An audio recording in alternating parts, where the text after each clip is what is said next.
kembali lagi di Visip Talk. Ngobrol yuk. Nah, setelah tadi kita udah seru-seruan bareng Kak Aura dan Kak Risper, kita udah nge-game bareng, kita udah nge-review produk juga bareng, dan kita juga udah Q&A nih tadi bareng-bareng. Kalau di segmen ini kita bakalan mau ngapain nih? Oke, di segmen ketiga ini bakal sama aja sih sebenarnya jam basic.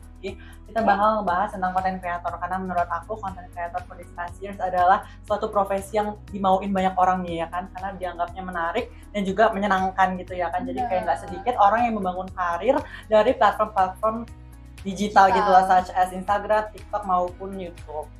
Ya emang bener banget sih ya, pokoknya digitalisasi nih belakangan ini kan bener-bener lagi booming banget gitu ya. Betul. Kalau gitu aku mau tanya deh ke Kak Risper dulu mungkin ya. Menurut kakak tahu nggak sih sebenarnya gimana cara kerja media sosial itu sendiri gimana?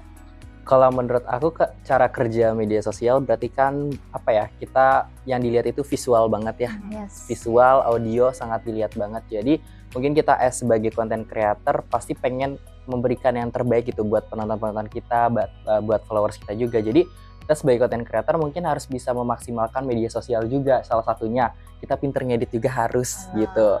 Terus juga kita tahu footage yang kita pilih. Terus juga kita belajar juga gimana sih angle kamera yang bagus, gimana sih nge-shoot produk kita nih kalau misalkan ada yang udah kerja sama kita gitu. Jadi menurutku media sosial ini sangat berpengaruh gitu ya sebagai content creator, dan tadi udah disinggung juga sama Patrick bahwa content creator ini banyak banget yang pengen gitu kerjanya, karena mungkin dibalik dari kata pengen itu sebagai content creator banyak masa dukanya ya, maksudnya kayak aduh tag berkali-kali gitu ya, mungkin orang lihatnya kan cuman udah jadi videonya aja gitu.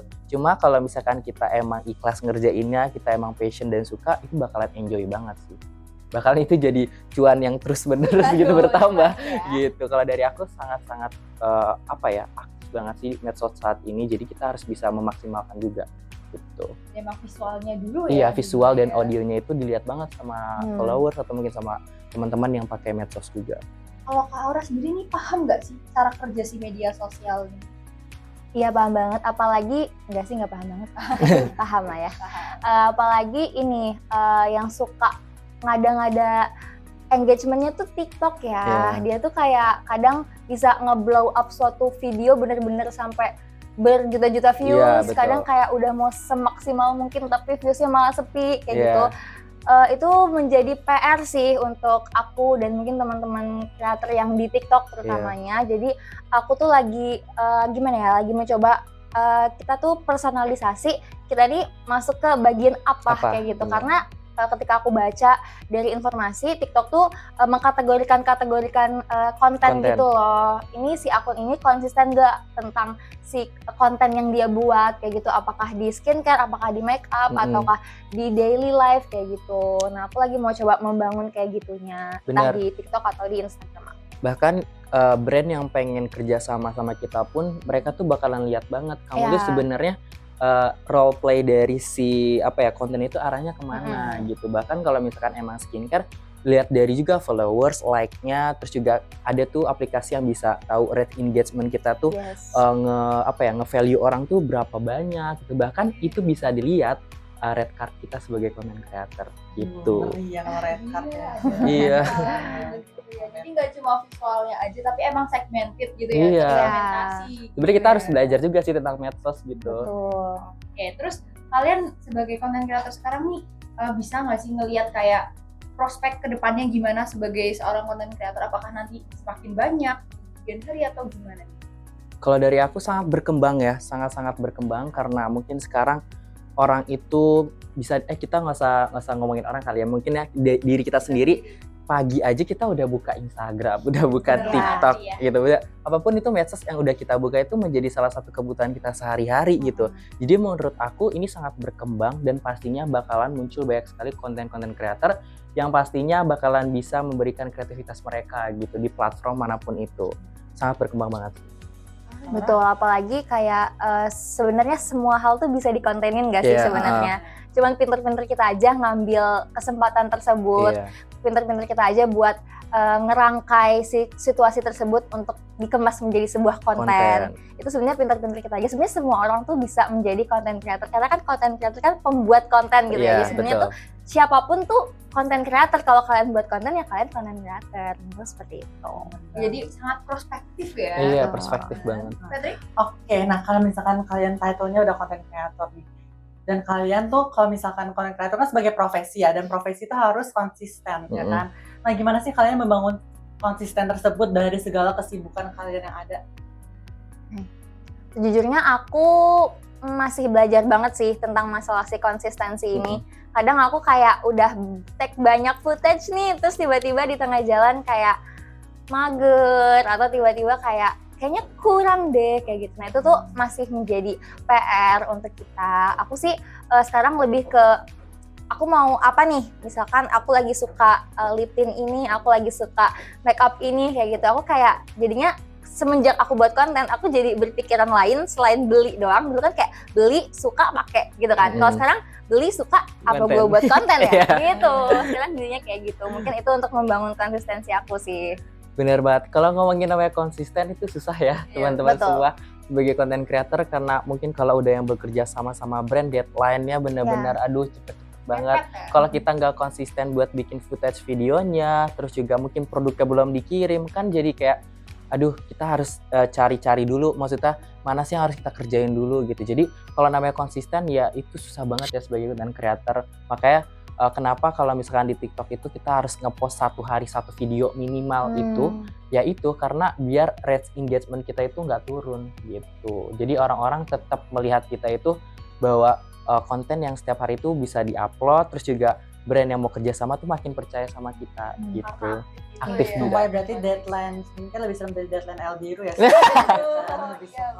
Bener. Tapi iya tahu kalau misalkan aku kerasa banget sih, aku misalkan nggak bikin konten 1 bulan, 1 minggu, itu ketika upload lagi itu tuh udah jelek banget. Iya, dan viewersnya pasti turun. Iya, jelek banget. Karena ada di TikTok itu namanya algoritma. Algoritma itu bener-bener berefek banget buat satu akun gitu. Jadi misal teman-teman nih lagi main TikTok tiba-tiba kok ini nggak ada yang gue follow, tiba-tiba muncul gitu. Nah itu algoritma kalian tuh sebenarnya udah jelek. Karena kenapa? Karena kalian pernah hiatus mungkin dari main TikTok, terus juga udah nggak upload. Nah itu harus gitu. Keep up terus gitu. Ternyata se-complicated itu ya. Jadi mundurin niat nggak ada. Nggak dong, harus semangat, harus konsisten kuncinya tadi. Oke, kalau misalnya dari kalian nih ada nggak sih yang ngedukung kalian jadi content creator, atau mungkin keluarga, pacar, selingkuhan, teman, siapa mungkin? Dari Kak Aura mungkin. Boleh. Sebenarnya aku alhamdulillahnya banget orang-orang sekitar aku tuh suportif sama apa yang sedang aku lakukan kayak gitu. Entah teman, pacar, keluarga. Misalkan kalau teman kayak gue mau upload video ini, aku kan sering kayak spill lah ke temen gue, aku mau buat video ini, kayak mereka udah nanti gue komennya kayak gitu-gitu tuh kayak udah sebagai bentuk support gitu lah. Aku kayak thankful banget sama mereka. Terus kayak misalkan mungkin pacar aku kayak nganterin aku tag kemana kayak gitu. Terus waktu itu keluarga aku juga, waktu itu aku ada visitasi ke booth salah satu brand ambassador aku, terus kayak harus visitasi gitu kan. Nah itu kayak sama adikku yang videoin, kayak diantar juga sama adikku. Jadi kayak menurut aku semua orang di sekitarku tuh sudah sangat suportif dan aku sangat grateful untuk mereka semua. Kalau kalian nonton ini, thank you. Mungkin selain keluarga sama teman-teman, aku juga ngerasain jadi teman kosan kayak paket orang lagi gitu. Patrick colong gitu ya kan. Karisma mungkin? Ya aku alhamdulillah juga sama, sportif banget, apalagi keluarga ya, karena kalau waktu aku balik ke Jakarta yang ngevideoin mereka, jadi gitu, yang benar-benar ya udah hari ini jadwal tag video ini ya bantuin gitu, keluarga aku yaudah nggak apa-apa, karena mereka tahu bahwa sebuah usaha itu tidak mengkhianati hasil gitu, karena kita kan kerja kayak gini ya pasti dibayar ya, maksudnya kayak orang tua iya nggak apa-apa, kamu lumayan tuh buat nambah-nambah jajan di Purwokerto, dibilang gitu. Lumayan. Kayak gitu sih, alhamdulillah sih sportif banget. Sebenarnya ada lo pas tadi disuruh tag video dong, dibilang berdua ya gitu.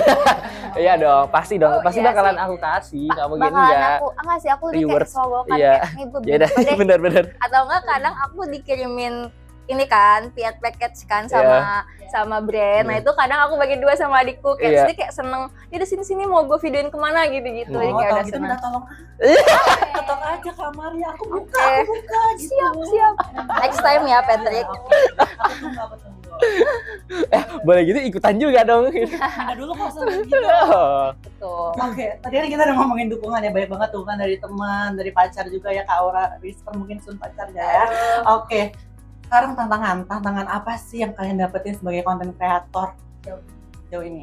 Dari Kak Risper, apa? Kalau aku tantangannya adalah mood sih. Kalau lagi kayak misal lagi UAS atau lagi UTS kan fokusnya ke belajar gitu ya. Jadi kalau mau bikin konten, ntar dulu kali ya, soalnya mau belajar ini gitu. Terus kayak mungkin kalau lagi mood lagi jelek, apapun udah kita usahakan biar videonya baik, kok gue masih kurang banget ya videonya ya, kayak Iya benar. mau tag lagi capek yang ada, kayak udah capek gitu. Akhirnya mungkin untuk apa ya, solusinya ya nanti dulu aja, istirahat dulu baru nanti tag lagi. Bahkan aku pernah tag jam 3 pagi. Wow. Nah, saking pengen moodnya itu baik, tidur dulu gitu. Karena aku tuh kalau udah capek, moodnya udah nggak enak, mending tidur aja dulu deh. Baru nanti habis bangun kita tag lagi video gitu. Tidur dengerin musik. Nah, aku kan jadi tenang tuh kan, jadi tenang tag dulu jam 3 itu. Iya, Stres ya. Iya. gitu sih.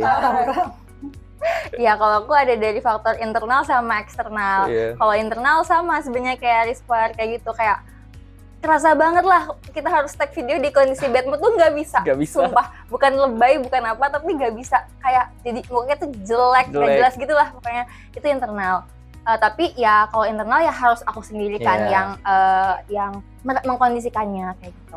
Nah yang susah itu eksternal, kayak misalkan deadline, terus misalkan kayak apa copot, apa mati, kayak ring light mati kayak gitu kan ya. kayak gitu. Terus kalau misalkan di-upload ternyata itu engagementnya tuh nggak tinggi. Itu kayak bete banget sih, kayak udah put so much effort for this gitu, tapi kayak ya lah gak FYP kayak gitu. Atau enggak, tapi aku nggak ngincer itu sih sebenarnya. Aku lebih ngincer kayak yang tadi, tujuanku awal aku mau bikin personal brandingku aja. Jadi kayak gimana, kayak kalau masalah itu video gimana mah itu mah urusan nanti. Cuma rezeki-rezekian kan ya. Iya betul. Iya, terus jadi tantangan. Iya, jadi tantangan. Terus jadi bete sih. Oke, kan kalian ini udah kelihatan banget ya dukungannya dapat, tantangan juga bisa di overcome gitu ya. Mungkin aku bisa lihat nih kalau kalian ini benar-benar profesional gitu. Nah, jadi mungkin buat teman-teman nih, kalian bisa nyampein ke teman-teman tips and trick buat jadi content creator yang keren, baik dan konsisten. Silakan, dari siapa ya? Dari aku mungkin ya. Yang pertama mungkin kalian satu, percaya diri. Percaya diri itu bener-bener harus kalian punya sebagai content creator. Maupun itu konten kalian masak, terus mungkin konten kalian beauty atau skincare, terus mungkin jalan-jalan. Kalau kalian nggak pede di depan kamera, nggak banget. Itu modal penting banget sih. Karena kita bisa ngomong di depan kamera, kita bisa acting lah segala macam gitu ya. Itu tuh percaya diri bener-bener satu kunci kalian. Yang kedua mungkin sarananya baik itu handphone, mungkin teman-teman punya tab segala macam, dipergunakanlah yang sebaik-baik ya. Bahkan itu bisa jadi peluang usaha kalian, peluang uang kalian juga ada di situ. Terus yang ketiga ya konsisten, tadi kita udah bilang bahwa sebagai content creator juga harus konsisten. Setiap hari ya minimal 1 video lah gitu. Minimal 1 video buat naikin rate engagement juga. Gitu. Kalau dari aku, do whatever you like. Kalian harus tahu dulu apa yang kalian suka. Mungkin aku suka makeup, Risper suka skincare kayak gitu, atau kalian suka jalan-jalan, kalian suka makan-makan, hunting cafe kayak gitu. Do whatever you like. Kalian harus tahu dulu apa yang kalian suka. Karena kalau melakukan sesuatu yang nggak kalian suka itu berat dan pasti males banget, ya nggak sih? Terus kedua, kayak nggak usah peduliin omongan orang. Do it for yourself. Kalian harus set goals, kayak gue ngelakuin ini tuh, gue tuh mau apa sih, gue tuh mau mencapai apa sih, kayak gitu kan. Harus tahu itu dulu, karena kalau gak ada goalsnya itu kayak gue tuh mau ngapain, kayak ngawang-ngawang kayak gitu. Jadi harus tahu goalsnya biar kayak semangat kalau misalkan di tengah jalan, dan gak selalu mulus tantangannya, gak selalu mulus. Jadi kalau karena kalian punya goals, walaupun segak mulus apapun tantangan itu, kalian kayak it's okay gitu, kayak ini jalan aku untuk mencapai goals aku tersebut. Oke, butuh proses, blood, sweat, and tears ya kan? Blood, sweat, and tears, Oke, kita udah ngobrol banyak banget ya sama Kak Risper dan juga sama Kak Aura. Aku bener-bener di insight-nya tuh, jadi nambah. Iya, abisnya aku buat TikTok, aku abis ini mau buat TikTok abis ini. Gak apa-apa, joget-joget juga gak apa-apa di TikTok. Oke, makasih banget nih, kayaknya kita harus berhenti sampai di sini nih Iya. ngobrolnya. Oke. Karena kita juga udah sepanjang hari nih ngobrolnya. Aku mungkin mau bilang makasih dulu ke Kak Thank Risper you. dan juga ke Sama-sama, Kak Ella. sama-sama.